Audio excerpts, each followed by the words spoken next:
gonna get back to the reverse time points, and the other heroes gonna punish Kabuki.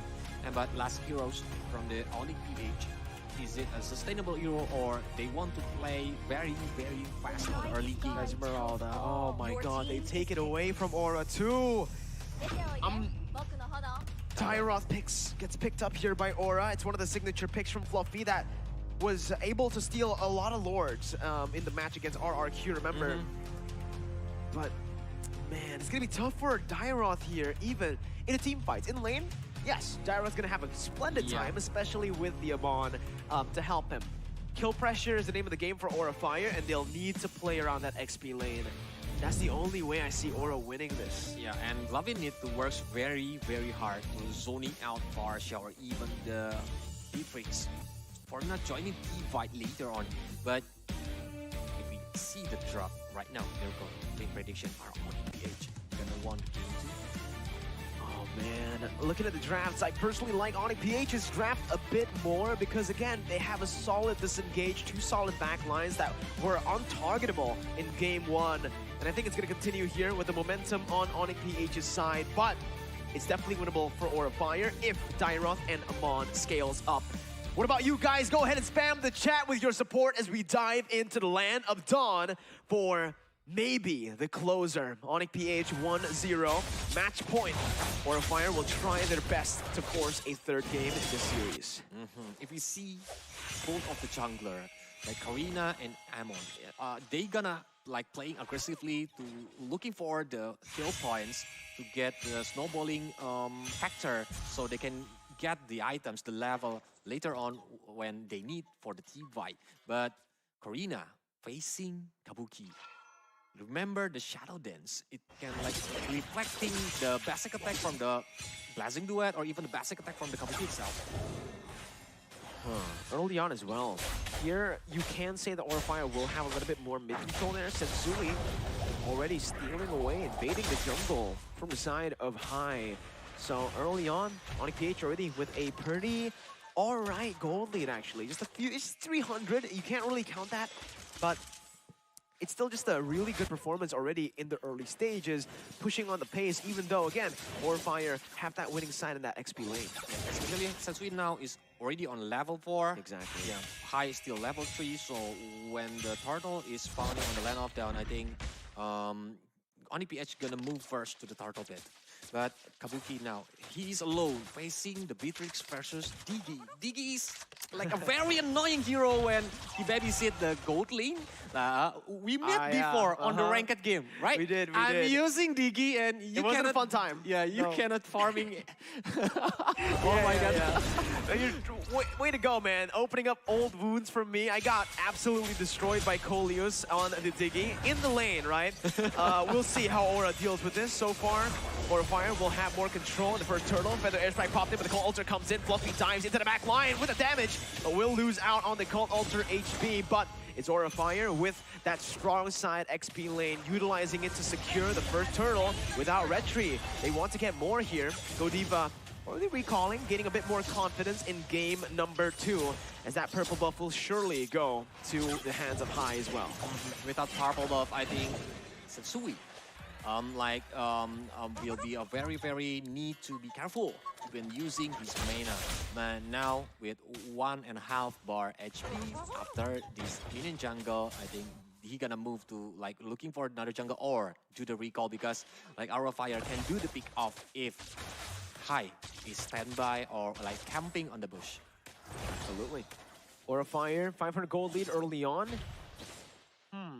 Thing is though, if Nats just continues to free farm like this, it's still going to be very dangerous. Aura need to find a way to shut either the Farsa or the Beatrix down. Optimally, they would want to just shut down both of these members at the same time, but the way Onic PH have been playing have just been phenomenal in the way that, sure, some members die, some members get taken down, but it's all the tanks, the roamers here, right? It's never really that important member from Onic PH who gets taken down early on. Like Diggy versus like Matilda. So both of them can be like the annoying factor from both of the team. Diggy with the auto alarm bomb and Matilda with the soul bloom. It can like zoning out the poking the damage. But look at the top lane, and the Shard didn't have the stack, so it didn't give a lot of damage to the Dare. But Fluffy's looking for it still. They're gonna be taken down there. First blood over to High. And this is what we said in the draft. Aura have that winning lane in the top side, in the XP lane. So they need to utilize it. And hey, this game, they are. They're utilizing it really well, putting a lot of gold to Fluffy and also High. With the first turret falling in the 4th minute. Yep, with the first turret has been fallen, I think Aura will add more pressure to the Onic PH. So they didn't get like the free farms factor, or now the turtle is going up again. Alright, Super Friends there.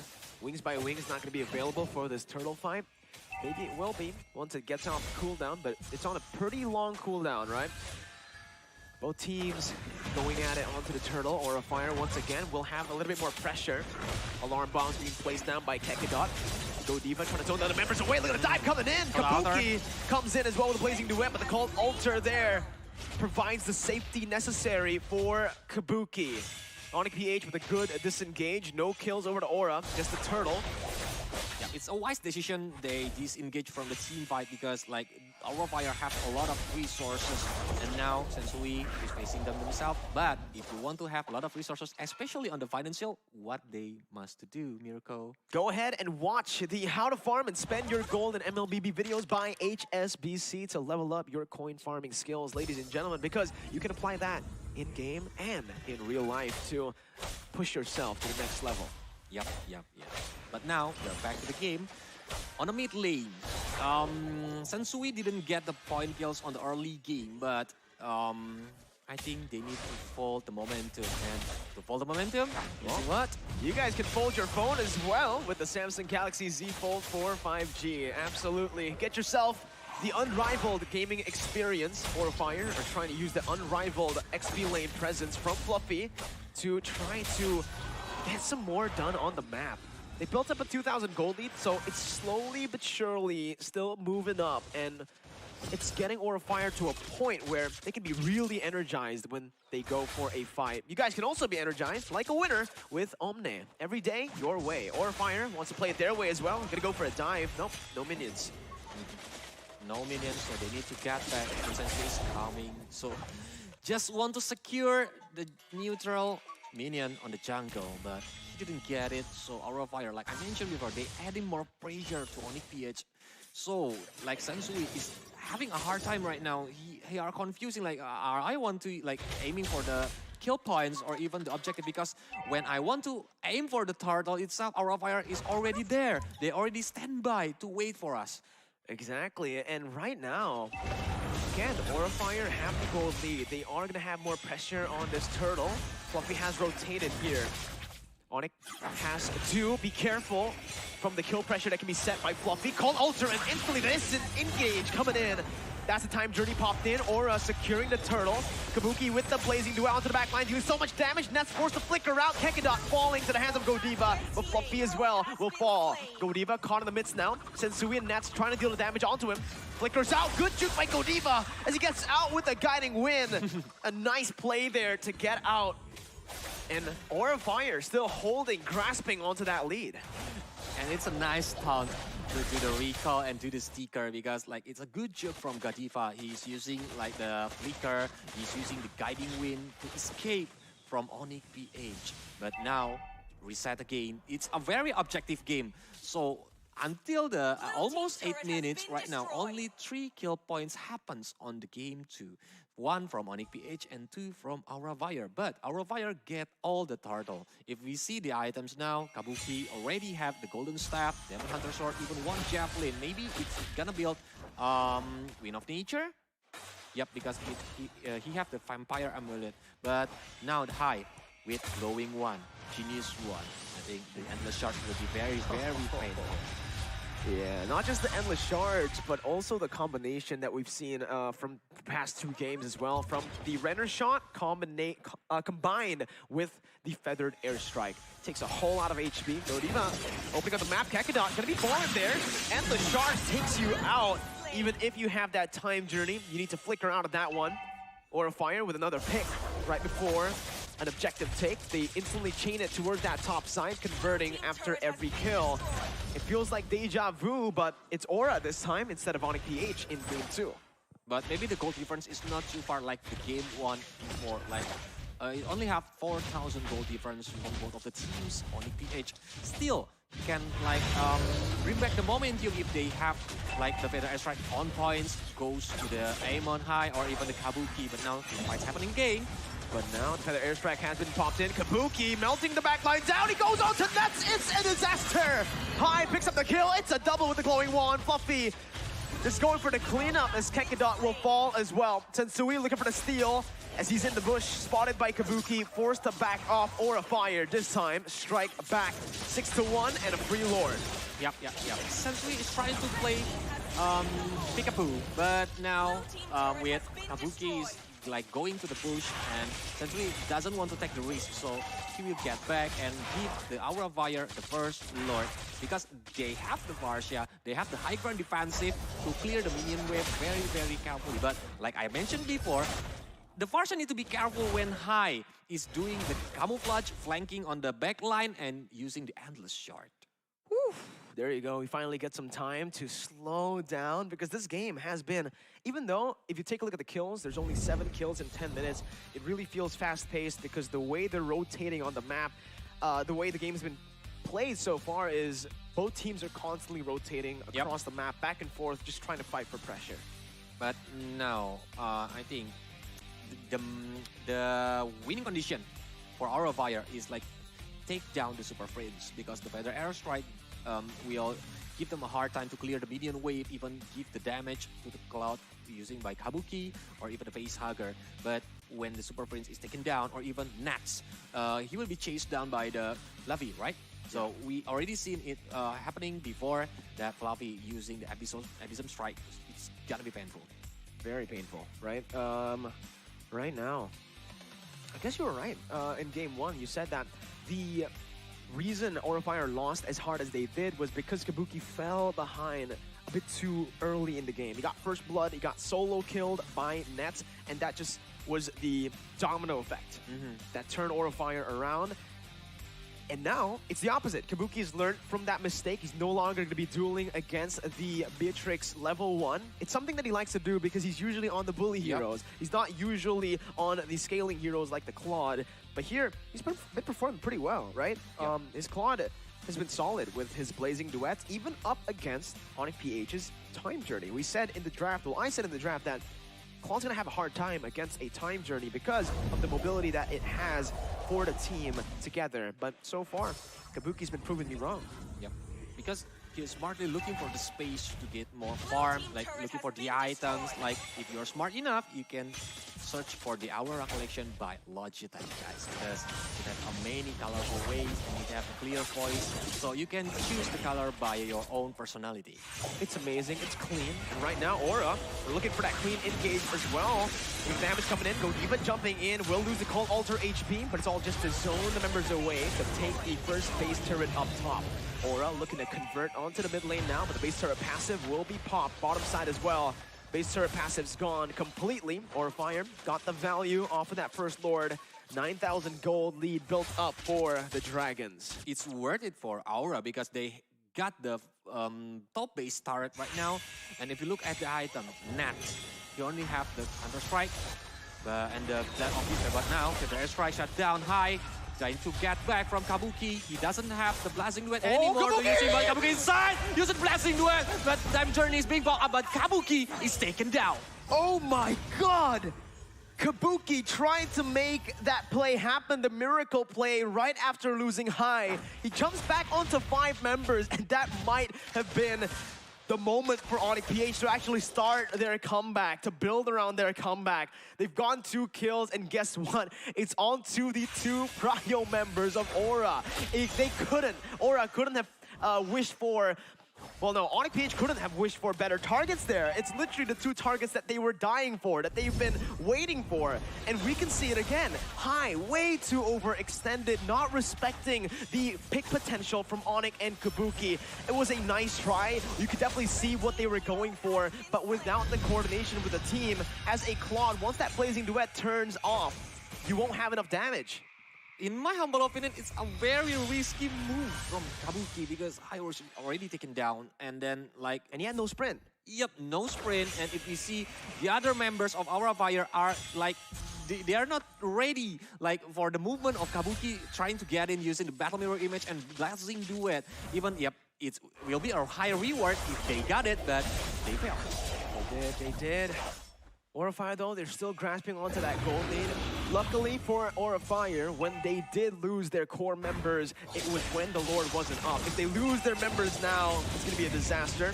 Onic PH definitely looking for that pick potential once again, but Fluffy is doing exactly what Darius was doing to him, pushing that bottom side. Godiva opening up the map.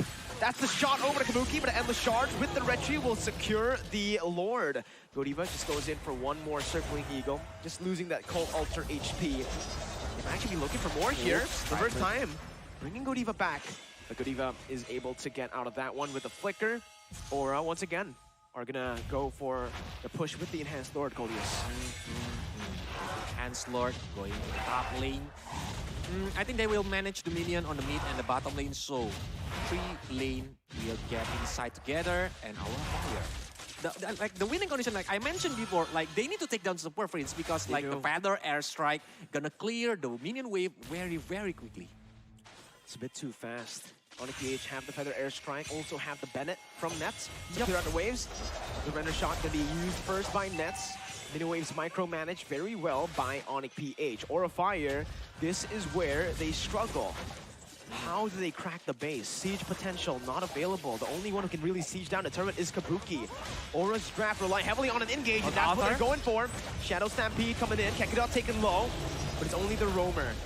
A lot of resources burnt out already. No Cult Altar for Aura Fire. Dare jumps in with a Falling Star Moon, unable to connect onto anyone. Dare gonna lose his life to the Endless Charge. Aura now going to that bottom side.